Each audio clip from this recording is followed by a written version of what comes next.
What's up guys, welcome back to the channel. Today I'm going to show you how I installed this 12-piece rock light kit from LOYO LED. This is a RGBW rock light kit, so you'll get the full red, the full green, the full blue, and then you'll get a solid white, unlike some other kits that don't have the white LEDs. Currently I have just a 4-piece kit installed on my Jeep, and it just doesn't have enough light or brightness to really do anything. This kit should be a lot brighter than the ones that I have now, just in the fact that there's 8 more rock lights in this kit. When installing rock lights, the placement is super important. You could have the most expensive lights in the world, and if you put them in the wrong spot, it's still not going to illuminate your wheel wells or underneath your Jeep. Since I have 12 lights, I'm going to put 1 on each wheel well. I'm going to put 2 under the front bumper, 1 under each door, and then I'm going to put 2 in the rear. For most of these rock lights, I'm going to try to use zip ties. I know it's not the most secure thing to do, but it's just so much quicker and it's a lot easier than drilling holes. So in this kit, you've got the controller, which has got the QR code on there for your Bluetooth app. I assume this is the antenna for the Bluetooth right here. Then you got your power and ground wire and the 12 connections for your lights. And these should be waterproof because there's a rubber gasket on them. And then you got your rock light itself with the wire on it. It's got the male end to that connector. Then you've got your bolts and then your rubber mounts. This one, it comes with a flat mount and then a curved mount. So this one is going to be useful for the rear. So on the rear, we're going to be putting the rock light on the rear sway bar. So in order to wire these rock lights up, you're going to need some sort of a switch panel or just internal switch that you're going to use. On mine, this is the Beam 8-gang switch panel. So this is the fuse box here, and then the switch panel itself is in the cab of the Jeep. So this here, I just drilled holes into my fuse box and mounted it right to the top. Excuse my wiring, it's a little bit messy. I've got big wires going to my subs and stuff and back. So in order to take that off, it's super easy. And then you've got these different spots where you can wire different things up. I've got like my lights up here wired to the first fuses because they are bigger, because they pull more power than the rock lights. The rock lights aren't going to pull that much power, so I'm going to wire them down to probably one of the 20 amp ones. So in order to wire up these lights, it's going to be super easy with this switch panel here. So right here is where I previously had my other wires connected for my old rock light. What I'm going to do is I'm just going to take those out and put the new ones in. So that'll give power to this control box, and then all you have to do is mount up your rock lights and then connect all the rock lights to these connectors here. So once you've got a switch panel and fuse box installed, this is going to be super easy to put in the rock lights. All you have to do is find the places that you want to mount the lights and then run the wires up to the control module. It's really that simple. I'll try to do this quick so I don't bore you guys. So for here and back, I'm just gonna zip tie the rock lights to the sway bar.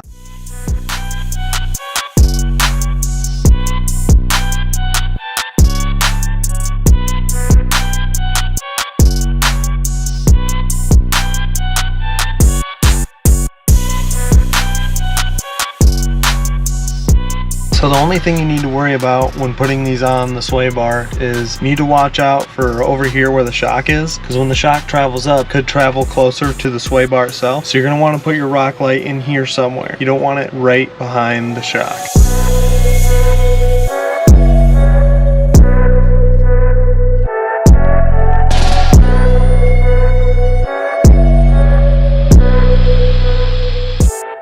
So in the front fender wells, I'm just gonna zip tie the rock light right here to the factory fender mount. It's not gonna be the prettiest, but it'll be really easy and I won't have to drill any holes.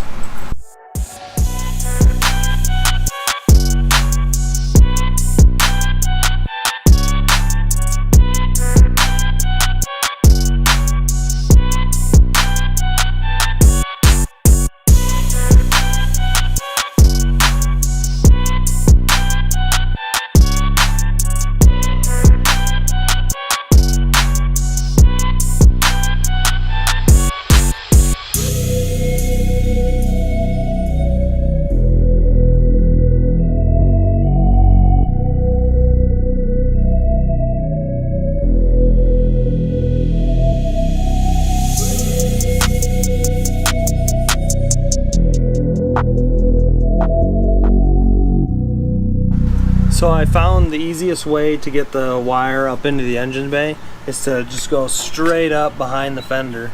There's a little slot that goes to like where the battery is, and you'll just be able to feed it right through there. And it'll come right out here on the top. Here under the door, I'm just gonna zip tie it right into the body of the Jeep.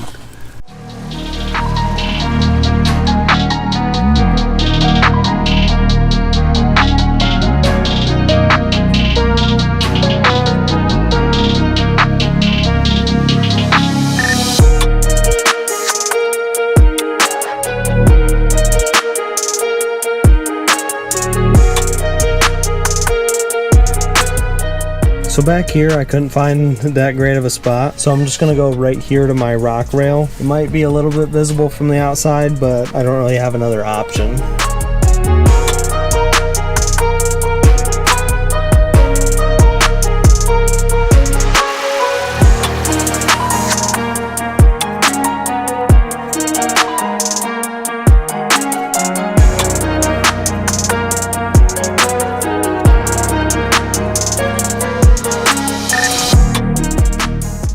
Here on the front, I'm just going to mount the lights right here on the frame of the front bumper. I was going to do the sway bar, but I feel like it probably moves too much and it could mess up the wires or pull the wires too much. So I'm just going to go right here to the support.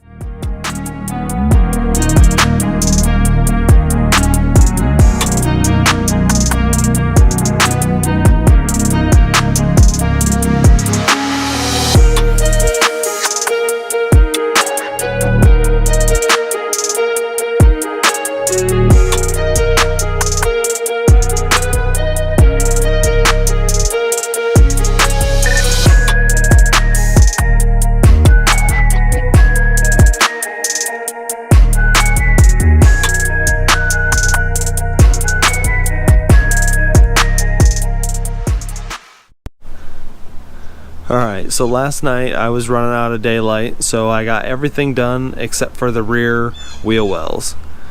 Now, it looks like the wires aren't going to be able to reach all the way to the engine bay, so I'm going to have to mount the module, the control module, somewhere under the Jeep, so I'll have to try to figure that out. So to make this a little bit easier, I'm just going to go ahead and take the tire off. Here's the placement of my old rock light, and the light just didn't seem to reach very far because I think it just blasts right into the tire. I think this time I'm going to mount it up here. I kind of wanted to do it up here, but see, this is angled. This piece here is angled, and so is this one, so I feel like the light won't spread across the wheel well. I mean, I'll have to drill holes for this one, but I can always just change it later and paint over where I drilled through. So let's get to it.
So it's that simple to install the rock lights to a metal inner fender liner. You just get this rubber gasket up there, get your middle hole, then just shove the drill bit in there to hold it in place, and then you can drill your smaller holes for the sides. Then you just need to slide the bolts in and put the nut on the back.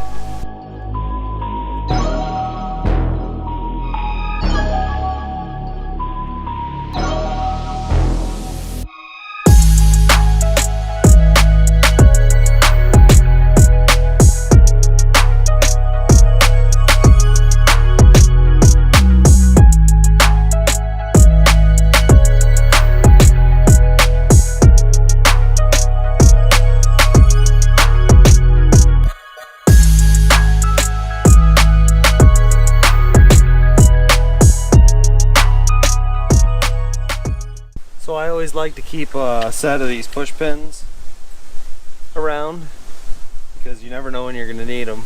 See, in this kit, it wants you to put bolts in every, or self-tapping screws in every spot, but I found that you can just shove some of these Christmas tree clips in there and it works just as good.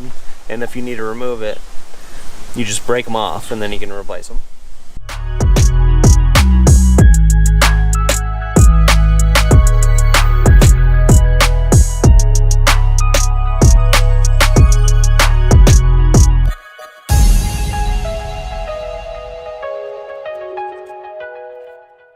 Alright, so the final step to this installation is the control module.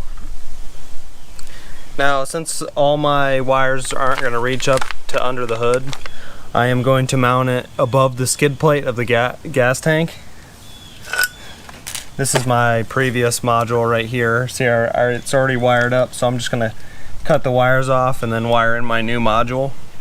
But all I did is ran a power and a ground wire from my fuse box under the hood down to this module.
So that's it for this video. All in all, it wasn't that hard of an install, it just took a little bit of time. If I inspired you to spend more money on your rig or you learned something, hit that like button. I'll see you again next time. Peace.